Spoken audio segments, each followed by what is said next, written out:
Saudara-saudara pendengar yang kami kasihi dimanapun Anda berada, Anda kembali bersama kami pada acara Telaga Tegur Sapa Gembala Keluarga.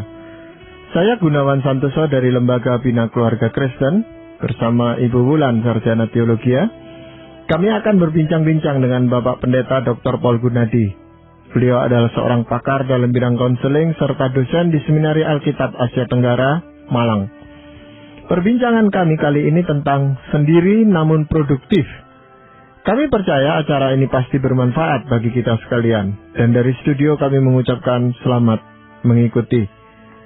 Pak Paul, di dalam kehidupan ini kita memang punya harapan-harapan. Itu kadang-kadang malah terlalu tinggi harapannya dan sebagainya. Tetapi kenyataannya tidak sesuai dengan harapan. Ya, malah kadang-kadang yang tidak kita harapkan itu terjadi di dalam hidup ini juga. Kalau kita bicara tentang sendiri namun produktif ini bagaimana Pak Paul? Begini Pak Gunawan, tadi Pak Gunawan sudah memunculkan pengamatan bahwa hidup ini tidak selalu berjalan sesuai dengan harapan kita. Ya, kalau boleh gunakan pengibaratan, kadang-kadang kita dipaksa untuk berbelok arah ya. Kita nggak siap, tapi ya harus berbelok arah, nggak bisa enggak. Nah, kadang-kadang yang terjadi adalah kita kehilangan orang yang dekat dengan kita, orang yang tadinya bersama dengan kita sekarang tidak ada lagi. Bisa ini orang tua, bisa ini pasangan, bisa ini anak, bisa ini sahabat ya. Nah, ini adalah hal-hal yang memang memaksa kita untuk membelokkan arah hidup kita karena ketidakhadiran mereka itu. Nah, apa yang bisa kita lakukan? Nah, biasanya memang ya kita harus melewati masa kehilangan itu. Nah, itu kita nggak bisa hindari. Kita harus terima, kita harus lewati masa kehilangan itu. Namun, ya pada kesempatan ini kita juga mau mengajak pendengar kita untuk melihat melampaui kehilangan itu sendiri. Ada hal-hal yang bisa kita lakukan untuk bisa melewatinya. Nah, yang pertama adalah yaitu ini. Kita mesti berhenti berandai-andai. Ya, seringkali kita berandai bahwa kalau saja saya bertemu dengan orang ini, maka akan begini-begini. Andai saja saya tidak bertemu dengan orang ini, maka saya akan begini-begini. Nah, tidak bisa kita terus berandai. Kadang-kadang berandai itu masih wajar. Tapi jangan sampai pola pikir berandai menjadi pijakan kita ya dalam mengambil keputusan dalam hidup ini. Karena apa? Karena hidup berandai bukan saja menjauhkan kita dari realitas, tapi juga membuat kita tidak hidup sepenuhnya di masa sekarang ya. Nah, artinya apa? Ini artinya kita tidak bisa menghadapi hidup dengan efektif. Ya, kadang kita sulit memang menerima fakta kehidupan ini karena memang pahit ya. Namun pada akhirnya kita harus hidup melampaui kepahitan itu.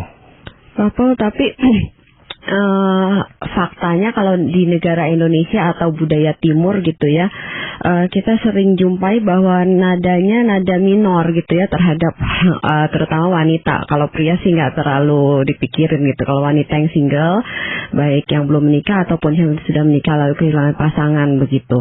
Kalau yang belum menikah pada usia tertentu, nah belum menikah, nah itu kan jadi nada minor juga. Terus bagi yang janda juga begitu. Mungkin itu jadi ada tekanan-tekanan terhadap para wanita yang hidup sendiri ini. Jadi akhirnya ya berandai-andai terus ya Pak Paul. Iya, saya bisa melihat ya yang tadi Ibu Wulan katakan. Tekanan dari luar ya mendorong kita untuk ya berharap bahwa suatu hari kelak pasangan kita yang kita nantikan itu akan muncul di pintu rumah kita ya. Saya kira sekali lagi tadi saya sudah katakan ya pemikiran yang datang ya secara ya ringan ya, itu saya kira normal. Ya, kita nggak bisa enggak ya akan mengharapkan ya adanya perubahan. Namun sekali lagi ya nggak bisa kita akhirnya dihalangi oleh pemikiran berandai ini. Kita harus melampaui andai kata. Enggak. Andai kata akhirnya memindahkan kita dari realitas masuk ke dalam dunia hayali. Nah, kita harus kembali lagi ke dunia realitas bahwa memang tidak ada. Ya, memang sudah tidak ada. Nah, kita nggak lagi ya berpikir nanti kalau ada bagaimana. Oh ya tidak. memangnya kita misalkan belum mempunyai pasangan hidup, ya udah, memang kita terima sekarang ini belum ada pasangan hidup. Saya teringat ada seseorang pernah bertanya kepada saya, ya, kebetulan seorang wanita bertanya, apakah saya akan menikah nanti? Apakah saya akan mempunyai pasangan hidup nanti? Ya, saya bilang, saya tidak tahu jawabannya, ya. Tapi terus dia tanya lagi, apakah Tuhan menghendaki saya menikah nanti? Saya berkata, nanti, ya saya tidak tahu. Tapi yang sekarang saya bisa tahu pasti, yaitu Tuhan tidak menghendaki kamu menikah sekarang, sebab ya sekarang kamu nggak menikah. Jadi berarti memang sekarang ini Tuhan tidak menghendaki kamu menikah, dan hiduplah dengan yang sekarang Tuhan tetapkan untuk kita. Yaitu sekarang Tuhan tetapkan kamu memang untuk tidak menikah, ya hiduplah seperti ini. Ya, ada semacam rasa penyesalan Pak Paul itu biasanya kadang-kadang. Kok saya melewati jalan ini gitu? Apa enggak keliru saya lewat jalan sini? Tadi Pak Paul menggunakan ilustrasi orang yang berjalan lalu terpaksa berbelok. Jadi kadang-kadang memang kita di dalam perjalanan, jalan nyata ini sehari-hari kan kadang-kadang dipaksa untuk belok juga karena ada kecelakaan atau apa. Itu kan bisa ada timbul rasa keterkejutan ya. Saya tidak merencanakan jalan ke sini ya, tetapi karena keadaan memaksa saya harus belok ke sini, padahal saya tidak tahu jalan itu. Mungkin di luar kota dan sebagainya. Lalu timbul penyesalan, kenapa saya tadi tidak jalan yang lain aja, tidak lewat sini? Kenapa harus lewat sini gitu Pak Paul? Seringkali itu muncul Pak Gunawan. Karena kita terus mengenang-enang jalan yang seharusnya kita ambil, ya. Kok sekarang jalan ini yang saya harus tempuh. Dan ya contoh tadi memang nggak sempurna. Sebab kalau kita berbelok arah waktu kita mengendarai kendaraan kita tahu kita akan sampai di tujuan semula, meskipun jalannya berbeda. Nah, seringkali ini waktu kita dipaksa berbelok arah dalam hidup, memang tujuannya pun nantinya berubah tuh. Nah, tujuannya berarti tidak seperti yang kita dambakan impian. Misalkan kita berharap umur 30 kita sudah berkeluarga. Nah, sekarang sudah umur 35 dan belum berkeluarga. Berarti kan ada kemungkinan saya tidak akan berkeluarga. Nah, itu berarti tujuannya sudah berubah. Dan ini yang memang membuat kita panik, ya. Karena kok nggak sama tujuan itu tuh. Nah, sekarang saya mau dibawa kemana ini oleh Tuhan? Nah, ini nih yang menakutkan. Tapi ya sekali lagi, nggak bisa kita tetap berharap nanti umur 35 saya menikah. Ya memang tidak tahu kok. Kita hidup apa adanya sekarang ini. Bapak, saya tertarik dengan istilah maunya Tuhan nih, tanda petik gitu ya. Kalau kita lihat dari Alkitab kan pengajaran secara keseluruhan dikatakan bahwa sebenarnya tujuan keinginan Tuhan yang utama adalah supaya kita menikah begitu ya, berkeluarga. Kalaupun sendiri itu demi keefektifan pelayanan begitu, bukan karena permasalahan kita, karena kita memang nggak mau. Kalau menikah kan mau nggak mau kita harus tunduk, nggak bisa egois dan sebagainya begitu, atau berbagai masalah lain begitu, semata-mata demi keefektifan pelayanan. Menurut Pak Paul sendiri bagaimana Pak Paul?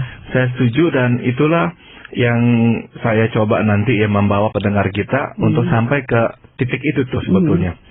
Sebab untuk sampai ke titik itu tidak mudah, Bu Wulan. Iya, betul. Sebab kita ini nih ya menghadapi realitas hidup, dan sukar untuk kita membawa pikiran kita ke atas ya, ke kacamata Tuhan. Di kacamata kita adalah nggak ada yang dekati saya. Iya. Itu tuh. Kok nggak berhasil pacaran saya berkali-kali, kok putus dan sebagainya. Jadi itu yang di depan mata kita, dan sulit untuk kita melihat bahwa masih ada kehendak Tuhan di atas semua ini nih. Jadi selain menerima realita kehidupan ini, apa sebenarnya yang bisa kita lakukan? Kita mesti mengisi ruang waktu ya, yang memang kita miliki ini nih. Misalkan kita biasa bersama dengan pasangan kita, sekarang tidak ada lagi pasangan. Nah, ruang waktu yang ditinggalkannya itu kosong, dan nggak bisa enggak kita mesti mengisinya. Ya, misalkan tadi juga yang saya bilang kita berandai-andai. Kadang-kadang itu berandai-andai memang sedikit banyak ya memenuhi kebutuhan kita, sebab waktu kita berandai kita seolah-olah mengisi ruang waktu kita dengan kehadiran pasangan yang memang belum ada itu. Nah, makanya ya tidak bisa terus begitu. Kenyataannya memang tidak ada, ruangan ini kosong.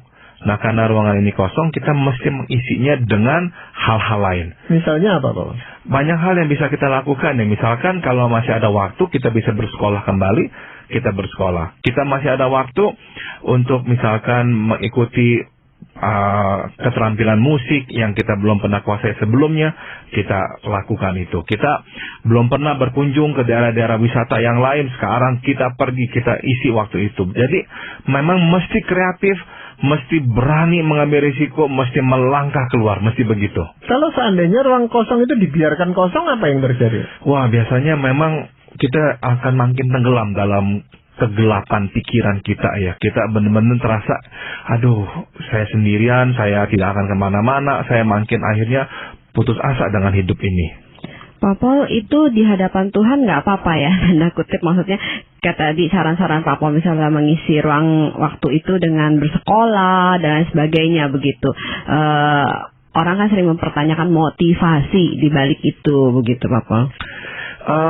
Saya kok melihat Tuhan itu tuh ini ya, mudah dan mau mengerti kita. Meskipun motivasi kita sekolah bukanlah sungguh-sungguh mau mendapatkan ilmu apa, enggak jadi soal. Saya percaya Tuhan mudah dan mau mengerti kondisi kita, bahwa Dia mengerti kita mau mengisi ruang waktu yang kosong ini nih. Dan Dia akan izinkan kita untuk melakukannya, dan Dia akan berkati, dan Dia akan tolong kita sehingga bisa mengisi kembali ruang waktu itu tuh. Nah, ini yang saya perhatikan tentang cara Tuhan bekerja ya. Iya, biasanya orang malah enggan untuk melakukan hal-hal seperti itu, Pak Pol. Dia lebih banyak merenungi nasibnya sendiri gitu. Kesedihannya. Betul. Itu. Tadi saya singgung bahwa pada awalnya itu wajar ya, kita memang akan menangisi meratapi kehilangan kita. Tapi setelah satu titik tertentu memang kita harus melampaui kepahitan itu. Sebab kalau tidak, ruangan ini tetap kosong, dan semakin kosong, akhirnya yang kosong itu makin membesar dalam hidup kita. Iya. Nah, untuk bisa mengisi itu dengan sesuatu hal yang memang berguna bagi kehidupan ini, apa yang bisa kita lakukan? Kita harus buat rencana, Pak Gunawan. Jadi dengan kata lain, ini suatu usaha yang terkoordinir, yang terencana dengan penuh kesadaran. Kita nggak bisa hanya lihat dan nanti bagaimana, enggak. Jadi setelah kita berhasil melampaui ya kehilangan kita itu tuh, kita mesti mulai memikirkan rencana. Misalnya 5 tahun mendatang kita ingin melakukan apa. Nah, susun dulu untuk 5 tahun itu. Setelah 5 tahun lewat, susun lagi untuk 5 tahun berikutnya. Misalkan seperti itu. Kalau masih belum bisa susun untuk 5 tahun, susun untuk 1 tahun dulu. Kalau belum bisa untuk 1 tahun, 6 bulan dulu. Pokoknya buat rencana dan coba ya untuk penuhi target kita itu. Iya.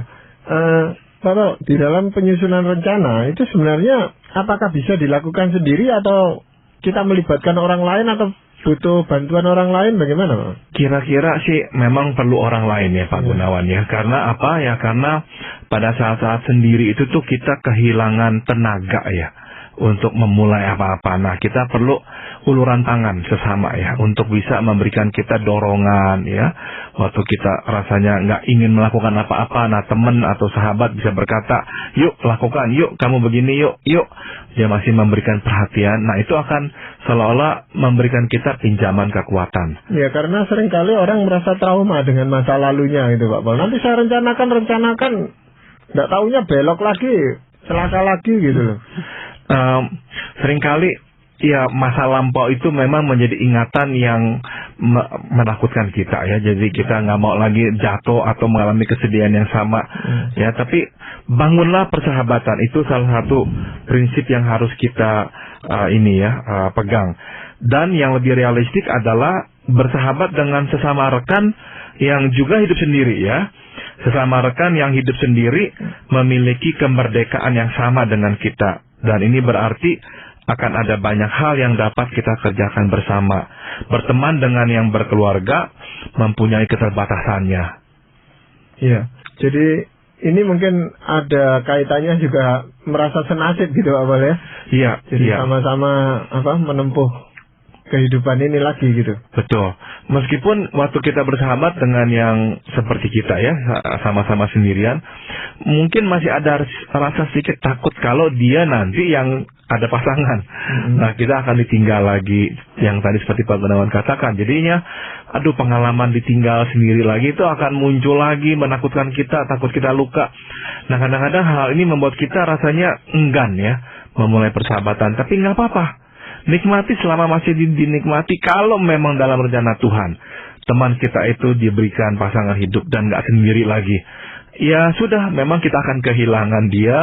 Tapi ya nggak apa-apa, kita mesti cari lagi nanti yang seperti kita lagi.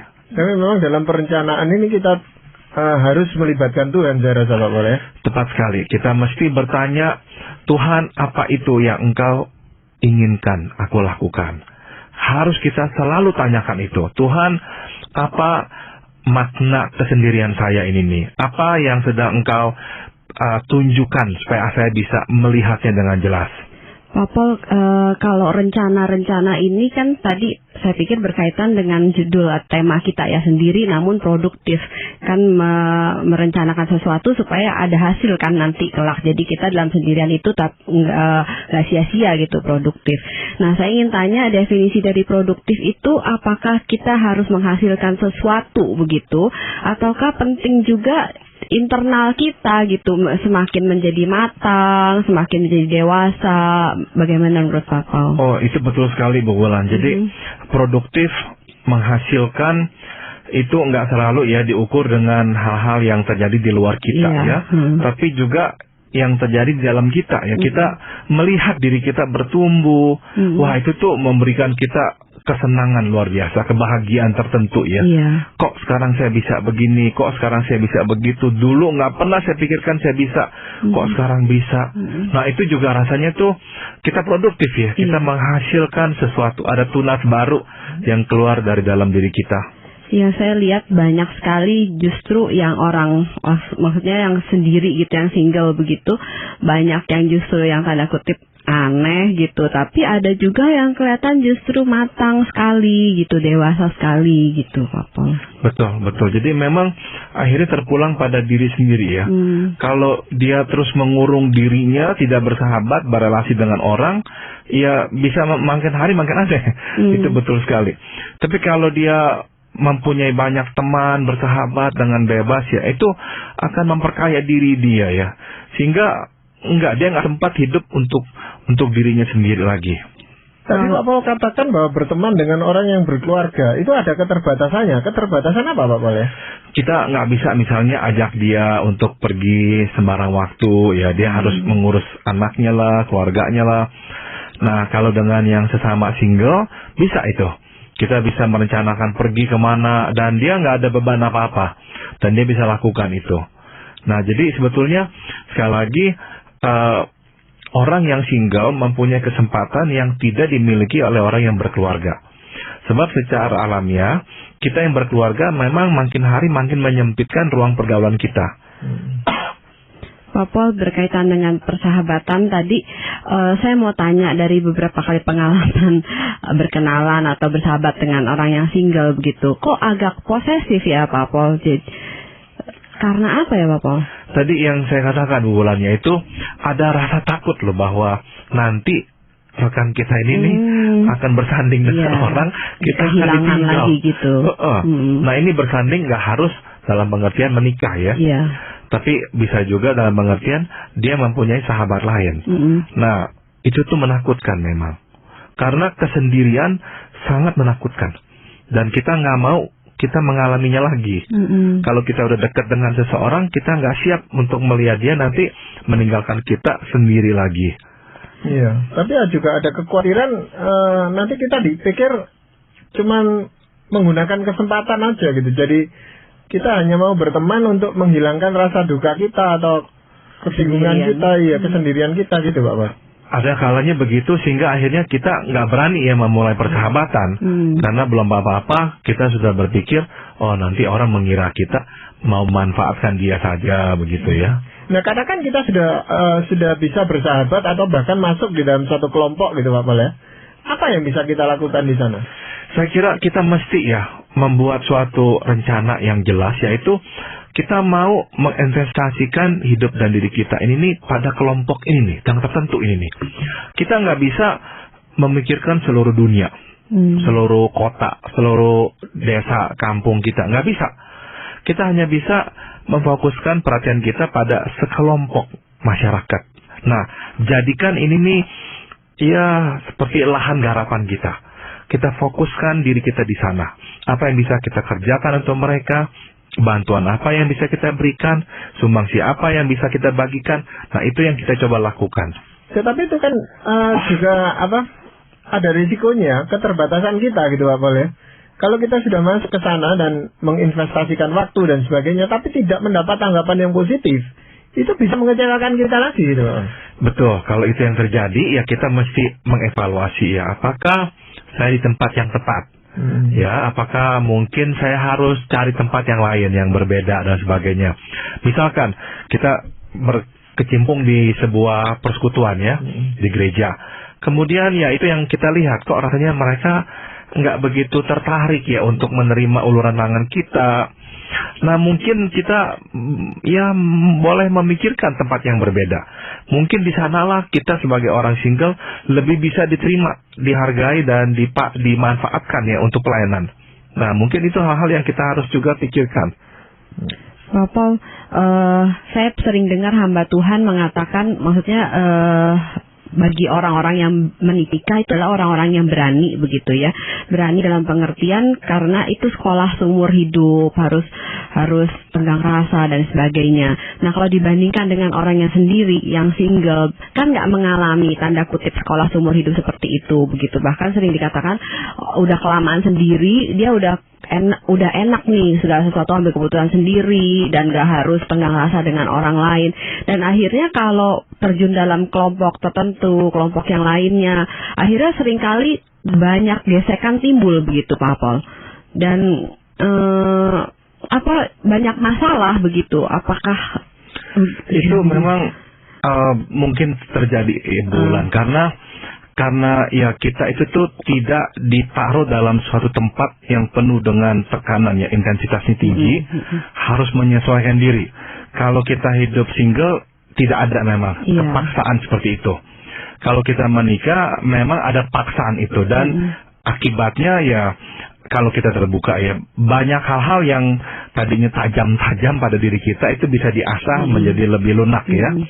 Kalau kita sendiri karena tidak ada paksaan itu, yang tajam-tajam itu tuh masih tetap bisa mencuat ya, dan melukai orang. Namun sekali lagi ya, Tuhan sangat kaya dan besar, sehingga kalaupun kita sendiri, namun kita mau belajar dan diajar oleh Tuhan, Dia akan sediakan. Dia akan sediakan lingkungan dan teman yang bisa akhirnya melunakkan ya sisi-sisi yang tajam dari dalam diri kita itu. Ya, jadi sebenarnya banyak manfaat yang bisa kita ambil melalui kita bergabung di dalam satu kelompok itu Pak Pol ya. Betul. Nah, untuk kedepannya Pak Pol ya, supaya kita ya bisa lebih melengkapi diri kita, agar kalau kita toh harus mengalami hal yang dibelokkan lagi, itu apa yang bisa kita lakukan Pak Pol? Pertama kita harus melebarkan wawasan kita ya Pak Gunawan, yaitu kita melihat tokoh-tokoh Alkitab.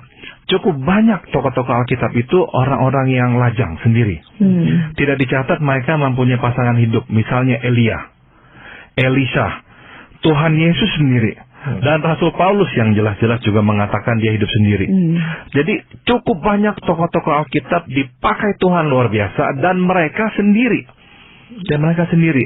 Nah, jadi yang saya ingin tekankan adalah bahwa kita meskipun sendiri, kita tetap bisa produktif dalam pengertian kita tidak harus hidup untuk diri kita. Kita masih bisa hidup untuk orang lain, untuk kelompok kita, dan sudah tentu untuk Tuhan. Jadi berkat ya. Betul. Iya. Apakah dalam hal ini Tuhan Yesus mengatakan sesuatu gitu Bapak? Saya akan gunakan ini nih Pak Gunawan. Kisah orang kaya yang bodoh itu ya, yang mengumpulkan hartanya di lumbung. Nah, Tuhan katakan apa? Hai orang bodoh, pada malam ini juga jiwamu akan diambil daripadamu, dan apa yang telah kau sediakan, untuk siapakah itu nanti? Nah, saya ingin meninggalkan pertanyaan Tuhan ini nih kepada kita semua yang masih single, yaitu untuk siapakah hidup saya ini? Untuk siapakah hidup saya ini? Memang saya sendiri, tapi untuk siapakah saya hidup? Nah, kita mau katakan hidup ini saya akan berikan kepada Tuhan dan kepada sesama kita, ya. Jadi kita nggak hidup untuk diri sendiri. Ya, Bapak, contoh konkretnya di dalam kita itu menyerahkan kehidupan ini untuk Tuhan, apakah itu harus terlibat di dalam hal-hal yang rohani gitu, Bapak? Tidak. Jadi terlibat ini nih luas sekali ya. Sudah tentu hal-hal yang rohani menjadi bagian darinya. Tapi selain itu secara sosial ya, secara kultural, dalam hal seni atau apa kita bisa terlibat. Oh, silahkan. Karena semua adalah objek-objek penerima berkat dari kita sebetulnya, dan kita mau bagikan berkat itu kepada mereka. Iya, jadinya kalau kita sudah melewati masa pembelokan dan sebagainya yang tadinya kurang menyenangkan, itu kita juga bisa melihat ke belakang bahwa itu sesuatu yang indah, Bapak. Biasanya begitu, Pak Gunawan. Orang yang berhasil menerima belokan itu, di ujung jalan itu dia akan berkata, oh ternyata belokan ini juga indah. Iya, terima kasih sekali Bapak. Untuk perbincangan ini juga Ibu Bulan, banyak terima kasih. Para pendengar sekalian, kami mengucapkan banyak terima kasih Anda telah mengikuti perbincangan kami dengan Bapak Pendeta Dr. Paul Gunadi dalam acara Telaga, Tegur Sapa Gembala Keluarga. Kami baru saja berbincang-bincang tentang sendiri namun produktif. Bagi Anda yang berminat untuk mengetahui lebih lanjut mengenai acara ini, silakan menghubungi kami lewat surat. Alamatkan surat Anda ke Lembaga Bina Keluarga Kristen atau LBKK, Jalan Cimanuk 58, Malang. Anda juga dapat menggunakan email dengan alamat telaga@indo.net.id. Kami juga mengundang Anda untuk mengunjungi situs atau website kami di www.telaga.org. Saran-saran, pertanyaan, serta tanggapan Anda sangat kami nantikan. Akhirnya dari studio kami mengucapkan terima kasih atas perhatian Anda, dan sampai jumpa pada acara Telaga yang akan